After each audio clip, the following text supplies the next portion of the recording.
How is everybody doing tonight? Welcome back to another episode of Boys in the Zone. This podcast is brought to you by the Grid Network. So thank you for tuning into the show. Let's get into it. Of course, the Cowboys fall to 1-2. Unfortunately, we see two straight home losses. I think this is the first time that we've seen this since that very first year for Mike McCarthy. So demoralizing. I was there at the game. It was fun despite the loss. I got to hang out with a lot of cool people at the Cowboys Cave tailgate party, and shout out to those guys. They did it big, and they actually won tailgate of the weekend, I believe. So shout out to those guys. Super fun. Got to meet a lot of you guys that tune into the show and tune into a lot of other shows. So that was a blast. Unfortunately, the Cowboys did not come to play until that fourth quarter, really. That's when the offense kind of started to come alive and the defense finally started to have some semblance of a run defense. Other than that, it was just a depressing time. Baltimore fans ran that entire stadium, it felt like. They made sure that they made sure that you knew that they were there and that their team was whooping your team for the second straight week. It was just bad. It was the defense for all of the talk of how good they were that week one. I wonder how much of that was due to the Browns not having their two starting tackles and missing Nick Chubb. Because imagine if they did have those two guys on the edges and Nick Chubb, it would probably be even worse for your run defense as far as the numbers go. And you guys are already bottom of the league as it goes. But we'll get into that a little bit later on in the show. I do want to bring up some of this stuff right here, which is just the game leaders and whatnot. Not so much this stuff. Of course, you see Lamar Jackson 182 and a touchdown throwing only 15 passes. Like, you have to force Lamar Jackson into throwing the ball, and they just didn't do that. Derrick Henry 25 carries, 151 yards, two touchdowns. That's just not going to work. And let's see how many rushing yards. 87 for Lamar Jackson as well on 14 carries. The defense was downright bad on spying with Lamar Jackson, understanding that he keeps the ball on the quarterback keepers and those option runs, and they bid on it more often than not and allowed huge gains. You could see both of those guys average 6 yards a clip, and then you throw in Justice Hill, sorry, at 6.6. It's gotten to the point where it's just like, when is enough enough? And I know that this front office, I really do. I know that the front office wants to address defensive tackles, but bargain bin shopping is not good enough. Nobody else wants the guys that you guys are going out and signing, and it shows up. Mozzie Smith, 128th out of 129 defensive tackles. Linval Joseph, 129th out of 29 defensive tackles, according to PFF. And let me just bring up some of these PFF numbers really quick so you can understand how bad it actually is. 28 and 28 point 28.7, 28.8 respective defensive grades for those two guys. Just not good enough. Jordan Phillips, he had an injury completely made up because he was that bad. Carlos Watkins, for the minimal snaps that he actually played, he was your best defensive tackle throughout that game. And so that was a good signing, I guess, but it's still, you have a massive hole at that position. You have to get that stuff figured out. My guy Jeff Hollis tuning into the game. Glad to meet you, man, at the tailgate party. That was awesome. I actually got a picture with Jeff and quite a few other people, so always nice to have you popping into the show as well, Jeff. But back to this defensive tackle talk. It's just demoralizing. Osa Odigizua as well. His run defensive grade, 34. Like, that's just bad. Like, what are we? I don't understand how this consistently happens with this team. You date it all the way back to 2016 when the Rams ran all over you to win that divisional matchup. in the playoffs, and it's still continually been our Achilles heel year after year after year after year. Um, Let me bring up this. I mean, run defensive rankings according to PFF. This is for your entire team over the past 3 weeks. 32nd in yards per carry allowed. That's 5.4 yards per carry. 32nd in rushing touchdowns allowed. You're at 8 touchdowns over 3 games, and I don't even think that the Cleveland Browns scored a single rushing touchdown on you. So that's something to be said. 32nd in total rushing yards allowed at 557. Um, what are we doing? Jerry Jones came out in the pressers and talks about, I'm the best GM for the job. Be the best damn GM for the job then. Like, I do not understand what this is about. You say that you want to go all in, and that was the talks all off season. And let me bring myself up here on the big screen. You said that you want to be all in the whole offseason. It took forever to sign CeeDee Lamb and Dak Prescott, and we've seen what that has had, or what that done for this team. They've been off the page together for numerous routes. CD is getting frustrated on the sideline. That's a whole another thing. Then your signings that you do make. Linval Joseph? Sure, I guess he's a Zimmer guy, whatever. Jordan Phillips, you go out and trade for him. Now, I will say, I thought Jordan Phillips was going to be a lot better. Still, it was not enough. Even once you made that trade, I was like, it's still the weakest position on the defense. Still the weakest position group out of all position groups on the team. Um, it's gotten frustrated. My guy Clutch Sports Talk NFL Sunday Wake Up. Uh, First time tuning in, fellow grid participant here. Cowboys historically suck at stopping the run since I can remember. Yeah, it's bad. It's so bad. That's the blueprint to beat them. Exactly. And when it comes to playoff time, I said this on Twitter earlier. The Cowboys are one and done in the playoffs if they make the playoffs at this point, because you cannot stop the run and you cannot run the ball yourself. So yeah, blueprint for beating this team in the playoffs, man. It's bad.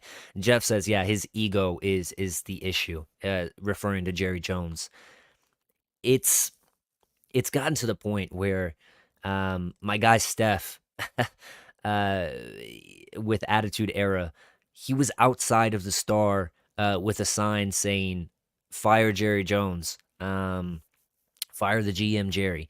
It's gotten to that point where I'm seriously considering um, not going to any games, not buying any merchandise for this team. Even though I'm a super fan of this team, I want to go to the games, but it's gotten to that point where I invested so much money to go to that game down in Texas and buy good seats and hang out and spend food and um, do that whole experience. But at this point, it's just enough is enough. And so I'll still watch the team. I'll still support this team. But as far as them getting my money, it's disappointing at this point. So, um, yeah.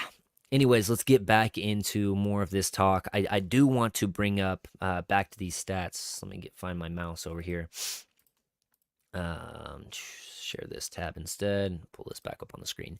I did want to pull up the Cowboys stats right here, because this is unacceptable. Again, I mean, Rico Dowdle, obviously, head and shoulders your best running back on the roster.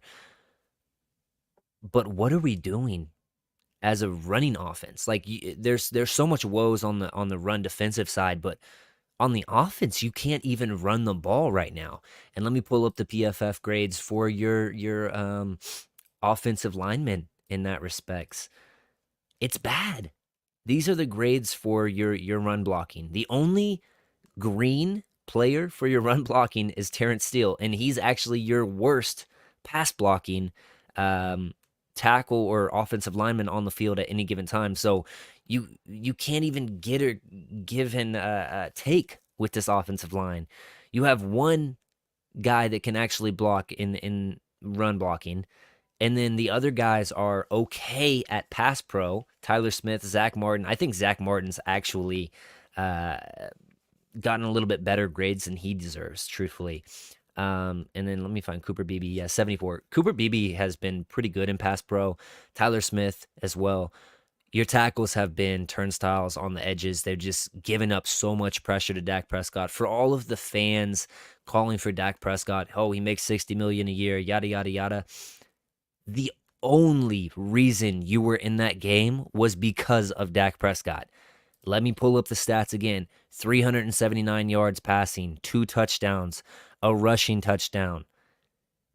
Get off of Dak's back. Now, I will say he missed some throws. He was off on his deep ball, and I think that not playing your starters some in the preseason is an issue. You saw the Cowboys get off to a slow start last year.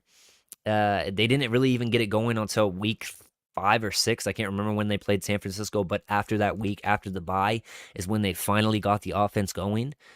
They repeat this year with being slow on offense again. Dak Prescott has 4 touchdowns, 2 interceptions on the season, 1 rushing touchdown. Comparative to last year, how he finished up last year, night and day quarterback play. And this is not me bashing on Dak. It's just the facts of the matter. We have to figure that out. And it starts with 4, of course, but it doesn't, the buck doesn't end with 4. Yes, we have lost the game. We're 1-2. Yes, we're reeling a little bit. We have a quick turnaround playing the Giants on Thursday night. And sorry, I didn't even bring up Ari's comment. At a restaurant, can't hear very well. Wanted to say hi really quick. Keep it up, EJ. Got to shout her out. If you have not already, please do check out Ari. I think it's Huddle with Ari on YouTube. She just started up a YouTube channel, and she's a friend of the show. So if you have not already, go subscribe to her because she's going to be pumping out some good content as well. Clutch says, yeah, I feel you. Stop spending money on this team. Been a fan since 91. McCarthy play calling is hesitant and vanilla. The O-line needs to change up. Hoffman and Bass need to play for a bit. Yeah, I don't know if I would insert Hoffman. I think that Cooper Beebe has been relatively good for him never playing center. I would keep him in.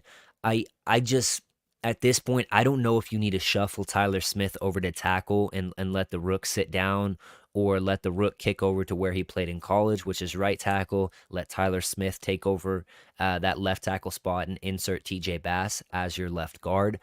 I don't really know, but at this point, you've got to try something because the offensive line, pass pro, and run blocking has been a complete failure. Now, I know you're playing 2 rookies, but at this point, it has to be addressed, and you have to try different things. You're on a 1-year deal, Mike McCarthy. You have to figure some things out. My guy Vince says, "What's up, EJ? What's up, Jeff?" Yeah, Hoffman doesn't need to play center. So if you wanted to try Hoffman or TJ at that left guard, switch the other guys around. That is a lot of, kind of rotating chairs, musical chairs on that offensive line. So how much does that really help or does it hurt? To be determined. Let me bring myself back up on the big screen.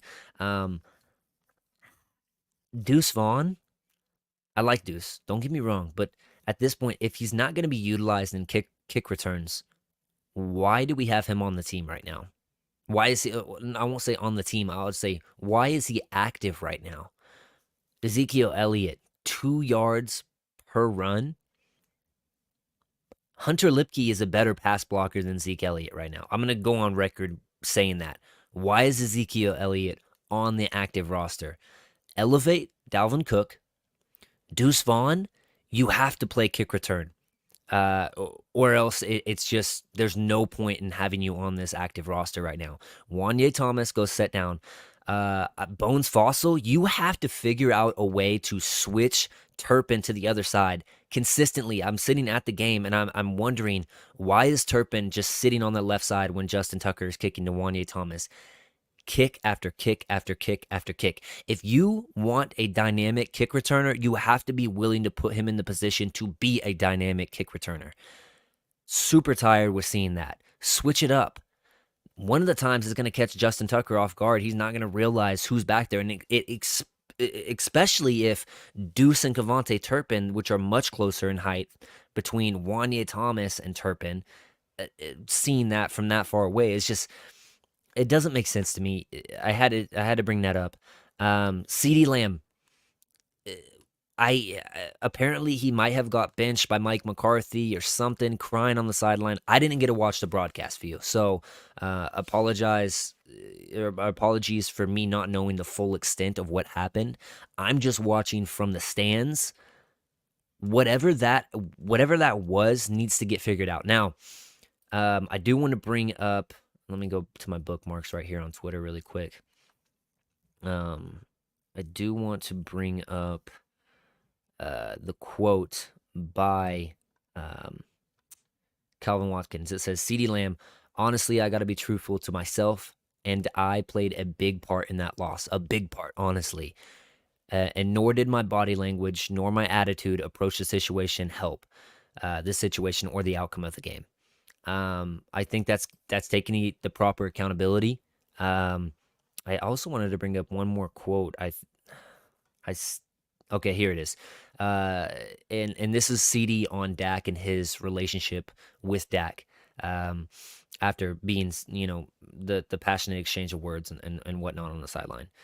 He says this: Our relationship, if anything, has gotten stronger. Don't let what's out there fool you. We're brothers to the end. We know that we're all that we got, and I tip my hat off to him. I got the utmost respect for him, and I look at him as a brother. Um, I'm just gonna come out and say it. CD, this has popped up more than twice, so it's become a habit. Don't let it become a habit anymore. Don't let these frustrations become something that cripples the team.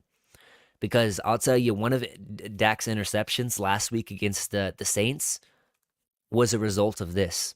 Dak forcing the ball into triple coverage because he feels like he has to get you involved. I was sitting at the game. I watched how the Baltimore Ravens played CeeDee Lamb.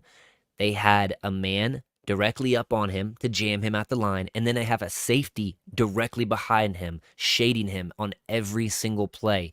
When there wasn't a safety help, I called for Dak to throw him the ball. And more often than not, Dak did look to him and made some good throws, sometimes not so much. And I'm not trying to say that Dak was perfect. That's not what I'm trying to say. We have to understand where our defense is at.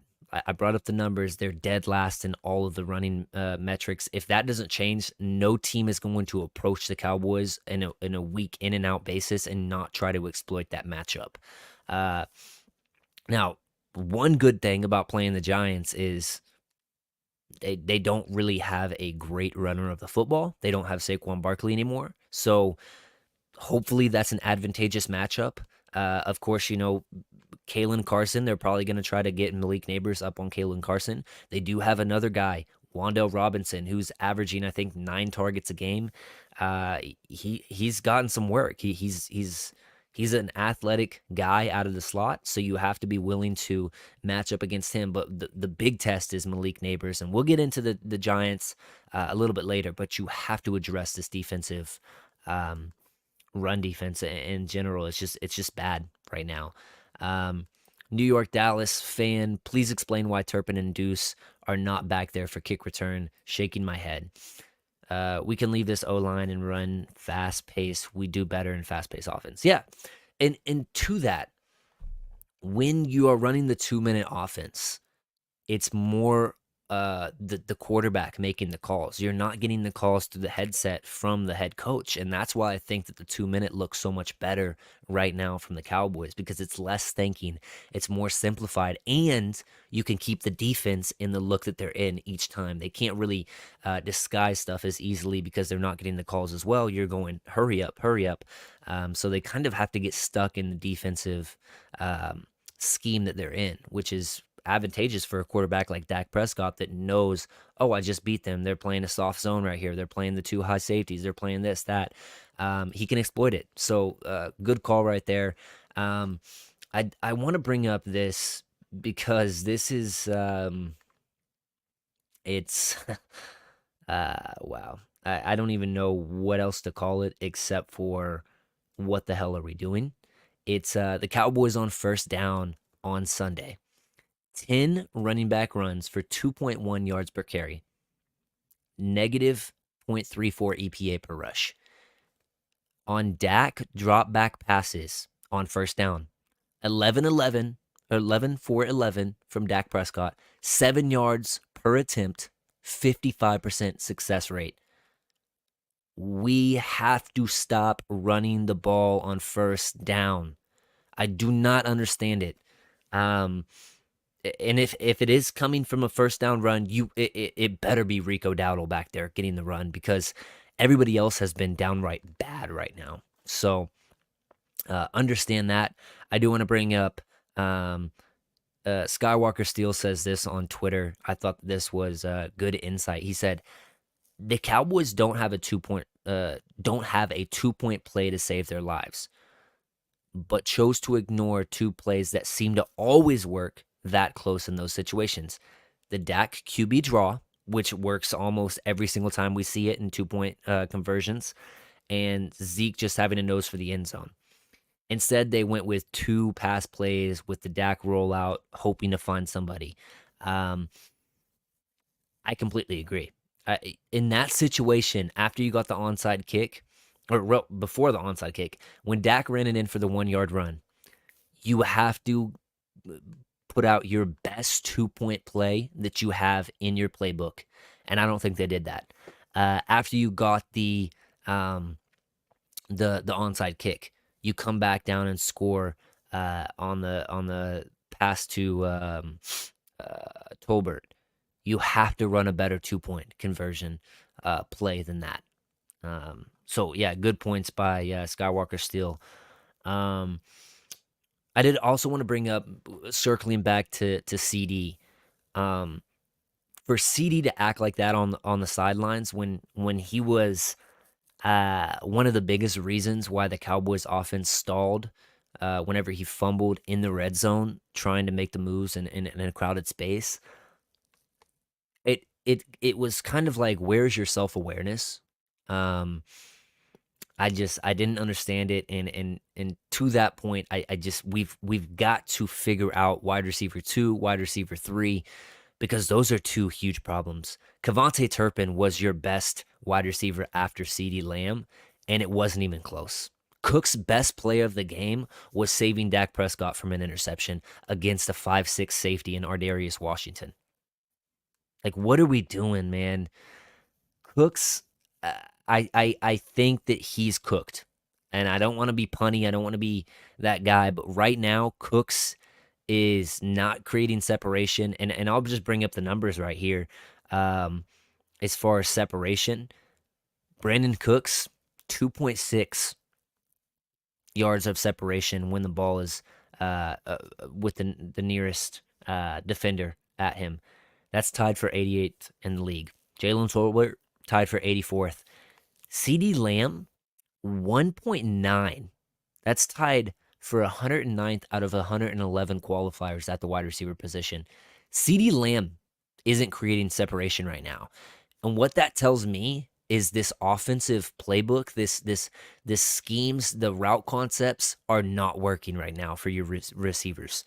You're getting too muddled up. You're trying to run rub routes and stuff like that. That's just, or not even rub routes. They're just trying to run 2 routes too close together, and it's allowing defenders to almost play two players at once. And it's just not cohesive with what we saw last year, which got me so excited about the offense moving forward. Motion rate has been bad. I had another bookmark right here. Let me find it really quick. Oh, Cowboys dropped back on 55 plays on Sunday. They used pre-snap motion in just 15 snaps. 15 snaps. Baltimore had 17 passing attempts. They used pre-snap motion in 12 of them. What are we doing? Why are we reverting back to this 90s offense? I do not understand. Stephen Mack says, glad to finally meet you, brother. Yeah, Stephen, I didn't even know it was your birthday, homie. I would have said happy birthday, but happy birthday now. Super good to see you, man, and meet you, get a picture with you, and we're gonna have to do it again. Unfortunately, Jerry Jones has pissed me off enough where I'm questioning my life decisions and giving that dude any more money. But at this point, I'm glad to see Cowboys Nation still rocking with the Cowboys despite the GM. King Ace, this is the wrong comment by him, I think. Oh no, he just said, hey, Steven. Um, New York Dallas fan. I think we need Cook active for running back and swap Deuce out. Use Zeke for the screenplay since he can catch and run. Um, CD just needs to get out of his own head. Self motivated frustration. Excuse me. Yeah. So as far as Dalvin Cook being activated, Jerry Jones came on the radio I think today and basically said no, he's not going to be active for the Thursday night game against the Giants. That's unfortunate to me because I actually would like to see what Dalvin Cook has. He's been with the team for 3 weeks now, so I don't really understand the holdup. Um, except for maybe they don't want to be the bad guy to one of these running backs. I don't understand it. I think you have to make the move, especially with Zeke just not being good. The first game, Zeke was actually good. I actually put out a tweet and I said I think that Zeke might be the best running back on your roster. After week one, the whole offensive play calling completely shifted. Deuce got on the field before Zeke. Rico was the clear number one. I don't really know what Zeke did. Hunter Lipke was in there when it was third and longs and they had to pass pro. So yeah, if that's the case moving forward, I don't understand why Zeke is active. So I would actually keep Deuce on, and I would sit Zeke because you kind of had the redundancy between Dalvin Cook and Zeke, in my opinion, and I think Dalvin might be better. We'll see, but only time will tell, I guess. With that, CD acting like To and OBJ right now. Yeah, yeah, I don't know. I agree with the OBJ. I think that To had a right to do that. I feel like. I mean, To is clearly top three wide receiver all time. So there's a different ego and aura when it gets to that point. But To would block his ass off. To would go out there when he was hurt. He would. I mean, he was. I mean, minus a couple drop issues here and there. To was a monster. He could win at any level of the field. So I don't know. And he could beat double team. So I don't know. None of them playing in preseason. The CD holding out, it hurts. Yeah, I completely agree. I think that's the biggest reason why this offense has started slow. Zeke did 10 for 40 first game. After that, he went in the shadow. Yeah, yeah. I do not understand what happened with Zeke. But at this point, it's confusing. Nonetheless. I forgot to hit my next slide. Let's run into a player of the game for the Cowboys. For the second straight week in a loss, and I hate doing player of the games and losses, but I think it's Dak Prescott. Again, I hate to say it, but Dak was the only reason why you even got back in that game. 3 total touchdowns, 379 yards, and of course he threw it 58 times or whatever it was. But Dak gets too much hate for how bad the offensive line has been blocking for him, for having zero run game, for having that little separation according to the advanced analytics for your wide receivers. Dak has played good, so I hate seeing all of that stuff when it comes to Dak. Dak getting all the blame. And I get labeled a Dak writer, but you know, I guess I'll be one. I did want to bring up, let's see, this Dan Rogers brings up, let me pull this up. Hold on. He brings this up, which is Dak, and let me restart it really quick. Sorry. Dak, it stops at I think 2.3, and it shows you what he has. Dak clearly has to hit Dalton, Luke Schoonmaker right there. That's really the only throw that I thought was bad out of all these clips that Dan shows. I think he makes the right read on pretty much all of the rest of these. That one ended double coverage. CD, I guess you could say, was at the bottom of the screen, open right here. But at this point, Dak has already gotten off of that read. So is he just supposed to have eyes in the side of his head? I don't understand that. And his internal clock right now is so sped up because of the edges. The tackles are just not good right now. And because of that, Dak is just having to rip it. Even in a clean pocket like this, and that was actually just a perfect throw to CD in space right there. Leads his receiver to where he wants him to go. Um, yeah, just solid. This one right here to Ferguson was damn good uh, Sunday. I got to say that. Like this throw. Oh no, this isn't the right one. There's one where Ferguson. I'm like right up on this where I'm sitting at in my seats. Ferguson made a beautiful adjustment to come back and get one of these balls, and it was nice. I think that Hunter Lipke, man, he might be one of your better offensive players moving forward too. I mean, he had quite a few good plays. Um, but yeah, I think Dan Rogers, he said bad play calling or bad quarterbacking. Let's play 2.3 seconds, second game and see what Dak had available. Did he make good choices with the football? I don't know if he's throwing shade on Dak Prescott right here. I really don't know the reason for the tweet, but I don't, if it is like a shade for Dak, I don't think it did what he intended it to do. Thought that Dak was actually relatively good in what was given to him based on the coverage looks. Let's pull this back down. Enough enough talking about that stuff. Honest to God, I want to erase it from my memory. Other than meeting all of you guys and having a good time at the tailgate. One thing I sometimes don't like about Dak, whenever we're first and goal, why can't we just run the ball or pass? He's always got to throw. I think this is actually a Mike McCarthy thing. I think that Mike thinks he's playing mind games with the defense, and they all think, oh, they're gonna run the ball. That's why you'll see a lot of the times when it's first and goal and it's like 3 or 4 yards to go or whatever, the Cowboys will line up in 12 personnel, which is one running back, two tight ends. So it looks like a heavy set, right?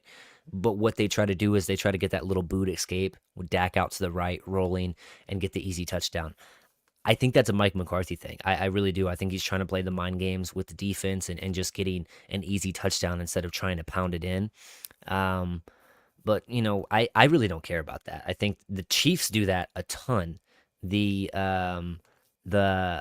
Bills do that a ton. So I don't really care if it's a running touchdown or a passing touchdown. As long as it's a damn touchdown and not 3 points when we only have 3 yards to go, I'm fine with it. So, but yeah, enough with that game. Let's bring up heading to New York. Uh, this is a quick turnaround for a game. The Giants have finally got their first win. You have the win against a common opponent in the Cleveland Browns. The Giants did it less convincingly against the Browns, but um, the Cowboys have not looked good these past 2 weeks. And as a New York Giant, coach or player, you have to be willing to look at the weaknesses that Dallas presents on the defensive side, and you have to lean into that. I know that Malik Neighbors has been exceptional, but I truly think that this is a game that they're going to try to utilize Daniel Jones's legs, and I would not be surprised if Daniel Jones has designed runs in the scheming for this game through Brian Dable, and I there's no reason to throw. I mean, you saw 31 passing attempts from Derek Carr and Lamar Jackson combined these past 2 weeks.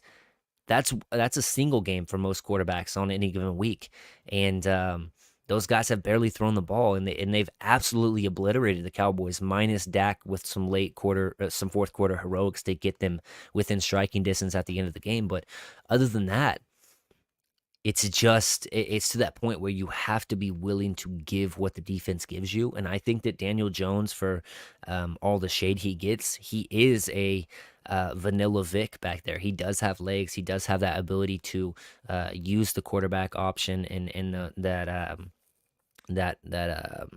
read game. And so I think that's probably going to be their game plan.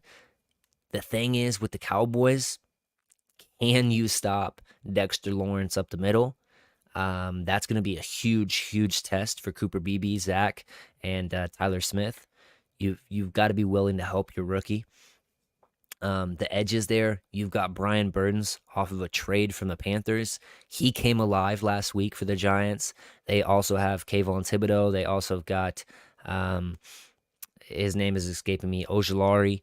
They've got some guys now. They're not all like they're not world beaters, minus Brian Thomas. Why did I say that? Brian Burns. But they've got some pass rushers, so you have to be willing to help your guys out. Um, Daniel has design runs his last game, so I'm curious to see how he does on us. Yeah, um, yeah, you've got to figure out how to stop him. I think Damone Clark is actually your highest graded run defender on the team as far as linebackers go. You're probably going to look at him being more of a quarterback spy, and then mix in Demo obviously in there. Donovan Wilson, Malik Hooker.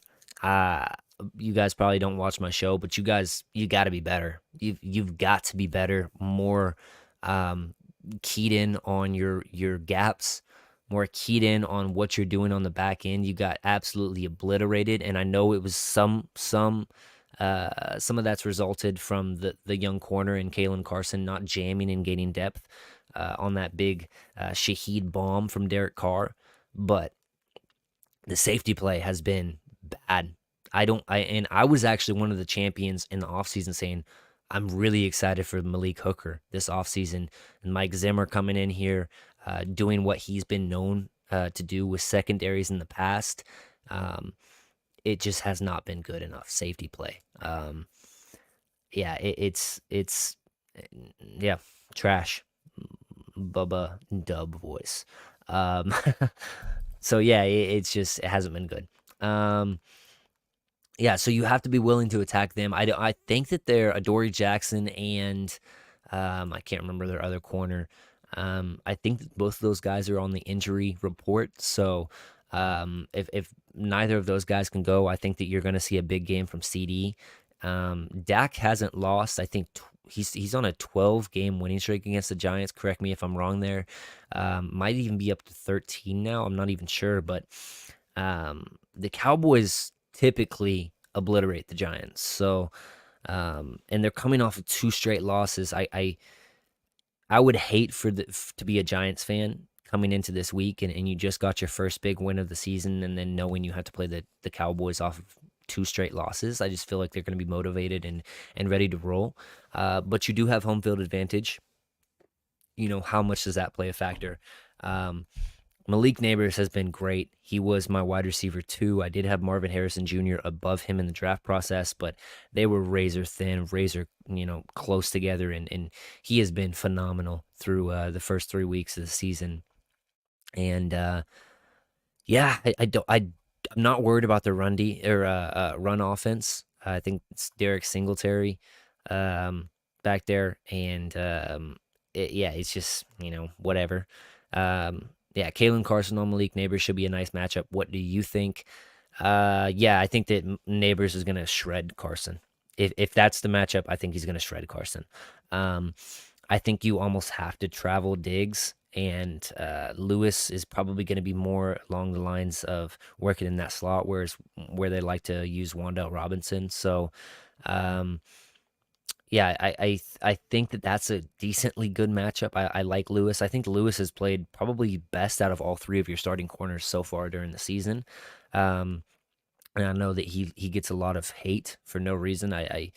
Whenever Bland comes back, I think it's clear that Carson is sitting down and Bland's coming in and playing that, that outside corner spot, and Lewis is going to retain that slot, that nickel corner, position. So, I don't like that matchup between Carson and Neighbors. I think that the Giants are going to try to do their best to exploit that because rookie on rookie and just Neighbors has been on a heater so far. And that's the big thing. You cannot let Neighbors get out in space. He's so speedy, so just really crafty with the ball. Did I see the Commanders Bengals game?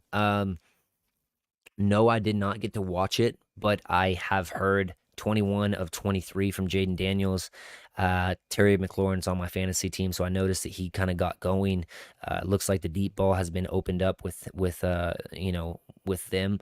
Um, in the past, it seems like the Commanders really like to use Terry McLaurin on that left side of the formation. They seem like they were moving him around a little bit more, which is more advantageous to getting him better matchups on the outside and getting him going. Um, it looks like Austin Eckler is going to be out for a couple weeks. Brian Robinson Jr. Is going to get the bulk of the carries moving forward for the Commanders. Just off the top of my head, I think that the Commanders have a decently good offense. Their defense is the real problem moving forward for them. It's just it hasn't looked good, and teams can easily put up points against them. Um, in the passing game, and so that plays exactly into what you are as the Cowboys. Um, it's just, can your defense get stops, especially on a dual threat quarterback? I think if you're looking for fantasy, Jaden Daniels might be legitimately in that QB6 territory moving forward, just because of how good he's looked the early parts of the season, and he's that dual threat guy. So if you want fantasy advice, there it is. I would absolutely go and look at Jaden Daniels if you don't have a solidified starting quarterback moving forward. Worried to play them too, but if we beat the Giants, we should be second in division. That's good news. Um, yeah, I think that I don't know. Maybe I'm just speaking out of my butt, but I think that the Cowboys are going to win versus the Giants pretty handedly. Um, it just comes back to the games they have after the Giants. And let me pull up the schedule really quick, because it's no cakewalk, man. It's kind of a gauntlet. So let me pull this up really quick. They got the Giants, then they have the Steelers, who are off to a 3-0 start. Now, pump the brakes a little bit on the Steelers based on the teams they have played, but their defense is legit.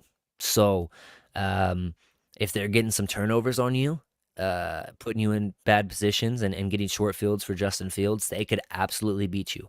The Lions are going to come in, they're motivated, they're ready to get that revenge game from last year.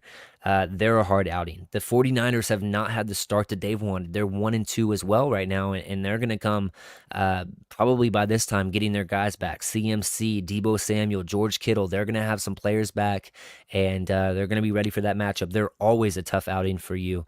That's a big game. The Falcons, Kirk Cousins starting to get going a little bit more now.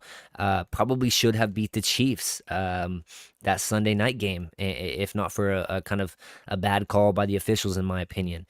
That's going to be a hard outing. The Eagles, it seems like you always split with the Eagles the past few years, so we'll see. Then you've got the Texans. Now, I will pump the brakes a little bit on the Texans, just because I don't think they're as good as other people make them seem. But by this time, they probably have Joe Mixon back, and they'll probably want to run against you as well. They have Nico Collins on the outside, Stephon Diggs, so that's going to be a Diggs on Diggs matchup. They've also got Tank Dell to work out of the slot. They've got a plethora of weapons on the outside, and they're a good team. They've just had some closer games than expected early on in the season. Then you got the Commanders, the Giants, the Bengals, the Panthers. So, and then the Buccaneers later on in the season. We'll see if they kind of cool off a little bit, which they dropped a game that they probably shouldn't have against the Broncos this week. But those 5 games are your kind of get right games where you can kind of gain some momentum. But then you got to play the Eagles again, the Commanders, to end out the season. But yeah, those next, really after the Giants, you got 1, 2, 3, 4, 5, 6 tough games. I mean, I don't see any way around those not being tough games. So you've got to prove that you can play with some of these heavy hitters. Hopefully, for the Cowboys, you get to play the Niners without CMC, because if he's in there, and I know Trey Mason, I think is his name, he's been great. Or maybe it's not Trey Mason. I can't remember their running back too right now. Whatever. Um, anyways, he's been great thus far filling in for CMC, but you better hope that CMC isn't back, because they're just going to pound it down your throat. And I don't see any other reason why they wouldn't. The Lions have David Montgomery. They have Jameer Gibbs. They have Sam Laporta is kind of a little bit hurt right now, but he should probably be back by that time. They've got Amon-Ra St. Brown. They finally got Williams going. They're a tough team. They have a lot of weapons. Their defense is much improved as well. So you've got a really big test moving forward, but The Giants, it's a get right game after 2 straight losses, in my opinion. If you can stack the Steelers win and get to 3-2, I think you feel good about maybe splitting between the Lions and the Niners moving forward. But I would not be surprised if you fall below 500 again, and then you have to have the get right game against the Falcons. So we'll see. Kind of a shorter show tonight. I had to drive all the way back home from Dallas Monday. I didn't get in until 7-ish o'clock. Pretty much ate some food, or no, I didn't even eat food. I hung out with my girls. Um, they hadn't seen their dad in 2 days, so I hung out with my girls and went to bed, woke up, and I didn't have a whole lot of time to plan for the show tonight, but hopefully it was enjoyable to watch. If you guys are on the YouTube side, please do leave a like, set the notification bell. Also check out my parent network, the Grid Network. They have a lot of awesome content coming out for baseball, basketball, UFC, so many awesome sports. And it's just going to continue to get ramped up here on out. I'll probably have a guest on next Tuesday, but we will see, because I probably am going to be working out of town 3 hours away, so got to figure out my computer setup and whatnot there. But I probably will do a little bit of a pregame show on Thursday night. And with that being said, it's awesome. Yeah, I'm gonna follow your Twitter. Absolutely. Thank you for tuning into the show, NY Dallas fan. If you can, please do jump over to my YouTube, hit the subscribe button. I'm only trying to grow and get bigger, and just I enjoy doing the Cowboys content and just talking with like-minded fans and whatnot. So yeah, appreciate everybody tuning in. And with that being said, I will catch you next week, guys. Thanks. Yeah. Forget what you got, none of it matters until you don't work from the top. I'm talking non-stop, squad. They've been down with me for years, and none of them asking for squad. Fight, out of the gutter, don't stutter, I'm taking my shots. Pop, block, out the noise, some others, my brothers and me, we going off. Bippity pop, talking that ish, I'ma empty my clip, my Google go pop. There goes another, I'm jumping for cover, then I'm taking off, we're not getting caught. Tired of violence, but you pushing buttons, and something that's ticking me off. Soft, say it again, gonna regret it, I'm talking beheaded, your body's gonna rot. If you do not know me, don't comment on my life, don't comment.